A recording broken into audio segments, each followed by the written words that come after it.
The work of Isaac Asimov is finally being adapted in a way that it never has before. And no, I don't mean the iRobot sequel with Will Smith returning as the lead actor. Please be a rumor! Apple TV is adapting his most famous work, the Foundation series, into a TV show. The original Foundation trilogy presented what is considered to be pretty much the first ever detailed depiction of a galactic empire.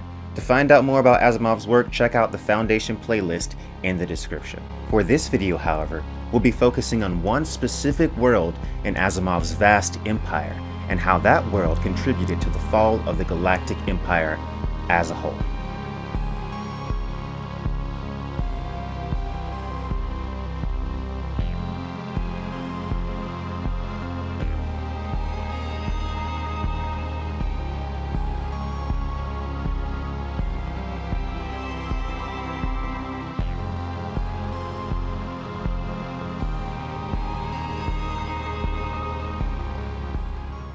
Asimov is to science fiction what J.R.R. Tolkien is to fantasy.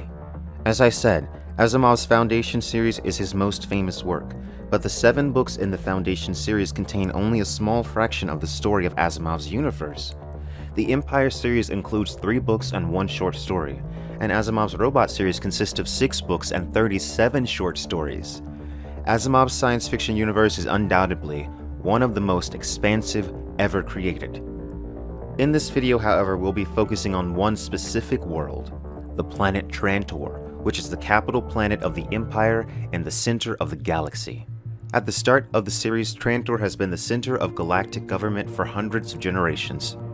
Its grip on the Empire was well established, but far more fragile than anyone realized. This was due to several factors. Before we get into some of the reasons, let's first discuss the culture and the people that inhabit the planet. 45 billion people lived on Trantor. The world was divided into 800 administrative sectors with approximately 50 million people each. Each planet in the Empire was divided in a similar way. 12 of the sectors are named over the course of the series, notably Dal, one of the poorest sectors on the world, and Y, located near the South Pole, where lived the ancient Dacian dynasty of emperors. Not much is said of the culture of Trantor in the original books. It is not until Asimov's book Prelude to Foundation that it is established. The people of Trantor are mentioned in Prelude to Foundation to be largely diverse, made up of Easterners who resemble the Asians of Old Earth, Westerners who resembled Caucasians, and Southerners who resembled black people. Since the origins of mankind as a whole had been forgotten in the Asimov universe, no one knows why they use these terms.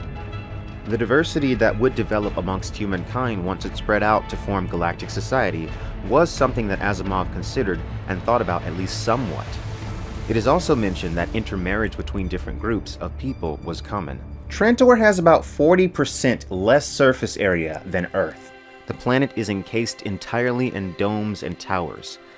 The only word that could be used to properly describe the structure of Trantor is an ecumenopolis.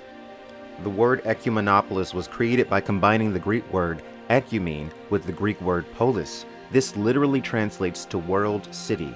The ecumenopolis of Trantor stretches deep underground, in layers upon layers. Most people of the world rarely actually see the sun, and had special rooms which they entered in order to simulate sunlight.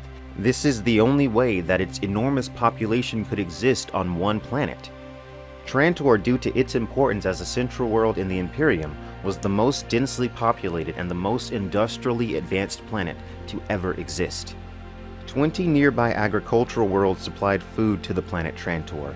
To suit the decadent expectations of the Trantorian people, fleets of tens of thousands of ships delivered food to the world, far larger than any other fleets ever constructed by the Imperial Navy. The carelessness of the most recent rulers, combined with the wastefulness of Trantor and the ineffectiveness of the populace to manage the imperial needs, was one of the key factors in the fall of galactic society. The Encyclopedia Galactica states this: the population at its height was well in excess of 40 billions. The enormous population was devoted almost entirely to the administrative necessities of the Empire, and found themselves all too few for the complications of the task. It is to be remembered that the impossibility of proper administration of the Galactic Empire under the uninspired leadership of the later emperors was a considerable factor in the fall.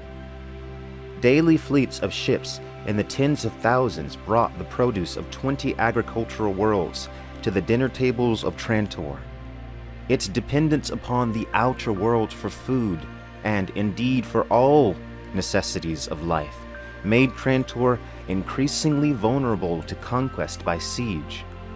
In the last millennium of the Empire, the monotonously numerous revolts made emperor after emperor conscious of this, and the imperial policy became little more than the protection of Trantor's delicate jugular vein. At some point in history, the world Trantor had actually been able to mostly supply its own food.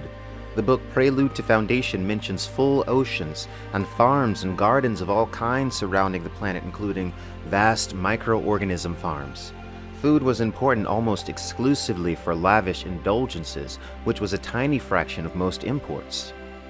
It's true that we import considerable quantities of food, but that's mostly luxury items, and we export considerable waste, carefully treated into inoffensiveness as imported organic fertilizer, every bit as important to other worlds as the food is to us. But that's only a small fraction of the whole. It is? Yes. In addition to fish and the sea, there are gardens and truck farms everywhere, and fruit trees and poultry and rabbits and vast microorganism farms, usually called yeast farms, though the yeast makes up a minority of the growths. And our wastes are mostly used right here at home to maintain all that growth. The loss of food sustainability on Trantor of course led to their dependency on other worlds in order to survive, which is ultimately a key weakness for the world and in turn the Empire itself. This, coupled with the fact that the world is simply incapable of managing an empire of such a large scale, was essential to the Empire's fall. Trantor being cut off from its supplies would exacerbate what was already a problem. Considering things that occur later in the books as well, which I will not spoil in this video, Asimov seems to be making a statement about the inherent problem with centralized government.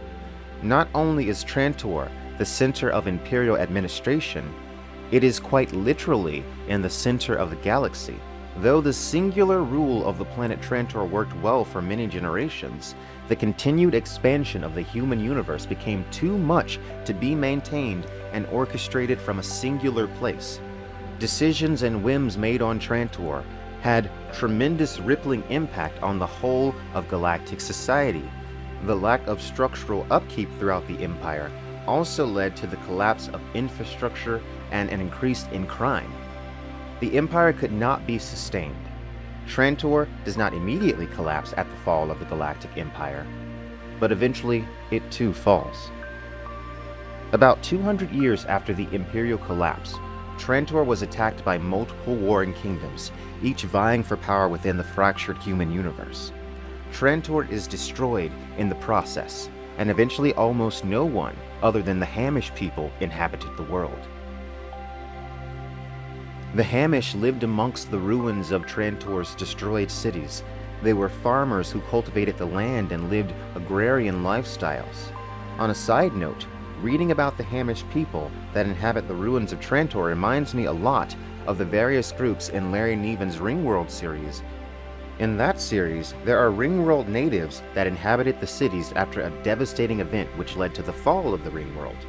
Since we're on the subject, to offer even more clarity, let's talk about how the same idea is depicted in another of my most favorite science fiction series. You guessed it, Dune. And Frank Herbert's epic sci-fi series, which was also heavily influenced by the work of Asimov, the planet Arrakis is essential to the function of the Empire. It is the only planet in the universe where the substance known as the spice melange is found. Spice is necessary for space travel. It extends life and heightens awareness. Many of the wealthiest throughout the Imperium are addicted. Melange is key to the function of the universe. Therefore, so is the planet Arrakis. If the production of spice stopped, the universe would crumble into a dark ages. Arrakis eventually does become the Imperial center, as House Atreides eventually governs the Empire from the world.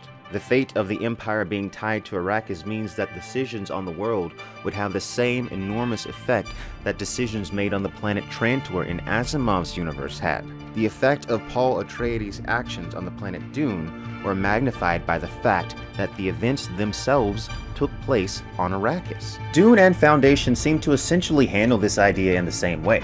Both series seem to be making the same argument, criticizing centralized governments being in charge of making decisions for the whole of humanity. Both series seem to imply that humankind is better served by decentralized governments that operate by arbitration on a case-by-case basis. Or at least, maybe. I think it's time for some major spoilers for both series. So if you don't want to be spoiled, look away. But if you don't care, stay here. I just said that both series seem to be criticizing centralized governments. Singular entities placed in charge of the whole of humanity are inherently problematic. However, in both series, the human universe is maintained and guided away from annihilation by a non-human entity. In Dune, there is the God Emperor Leto II, who joined with the Sandshroud of the desert planet Arrakis, transcending his humanity. In Foundation, there is Daniel Oliva. Now, you can check out the full video I did on this character here. Daniel is an ancient robot from back when Earth was still inhabited. Throughout Asimov's books, he shows up in various disguises, carefully pulling the threads of mankind, in a millennia-long plan to shape the ultimate fate of mankind. If you are familiar with the God Emperor of Dune, then you can see how these two characters are similar. Both take the fate of mankind into their own hands and leads them into indefinite, continued existence. So maybe these series are not saying that a singular entity leading humankind is necessarily bad, just that it is impossible for one human, or even a centralized group of humans, and thus requires a god or an ultra-intelligence AI. Or at least this is my interpretation. Tell me what you think in the comments below. The planet Trantor appears and is mentioned in several books throughout Asimov's collected universe. It is the first world that appears in the first published Foundation book. The idea of a world so industrialized, so dominated by human engineering, that its citizens rarely see true sunlight is a fascinating one. And depending on who you ask, this idea is either utopian or dystopian. Now, I'm not the biggest fan of sunlight, obviously, I live here, but personally, I think I'd feel a bit claustrophobic on Trantor. Alright guys, that was my long-awaited video on the planet Trantor. Wow, I can't believe I got through that entire video without that annoying organism that's been screwing with my videos showing up. Anyway guys, if you want to support this channel, go to patreon.com/ideasofacesandspades. Wait, what the hell? That's not my Patreon address. You know what? I've been noticing a lot of weird mistakes in my videos recently. Like that ridiculous misspelling of the word incompetent in my Sci-Fi is Woke video.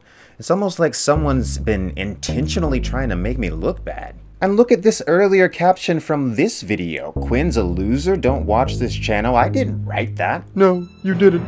I did. Organism 9186. I knew it was you. Ha ha ha ha. Idiot, all this time I've been hacking your computer databanks. The process is nearly complete. But why, Organism? Why? Why? It is what I am. I am of the Trolleon Empire. But it doesn't have to be like this, Organism. Please. Silence. The process is complete. I have gained access. Now we'll be able to begin the deletion process. Then no one will ever be able to watch this shitty channel again. Organism, no! Computer, delete. Wait, why is the data still there? Why is your channel still up? Oh, Organism. Even after all this time, you still have no idea how the game is played. Do you think I didn't know what you were doing this entire time? You knew about the plan? Of course I knew. And I gave you a chance, Organism, but you left me no other choice. What do you mean? Computer, open view screen. What is it? Planet Trolleon 897. Or should I say, what used to be Planet Trolleon 897. How could you? Billions of Trolleon people. Feminine units, masculine units even. Fledglings. You monster. How could you do this? Oh, but I didn't. You did, when you thought you were deleting my data. And now you will be my prisoner. Forever. No, I must return home. Your home is gone. You shouldn't have. Moving on, that's it for Trantor, guys. Thanks so much for watching, guys. If you enjoyed the video, make sure you like and subscribe, and click the PayPal link in the description to support.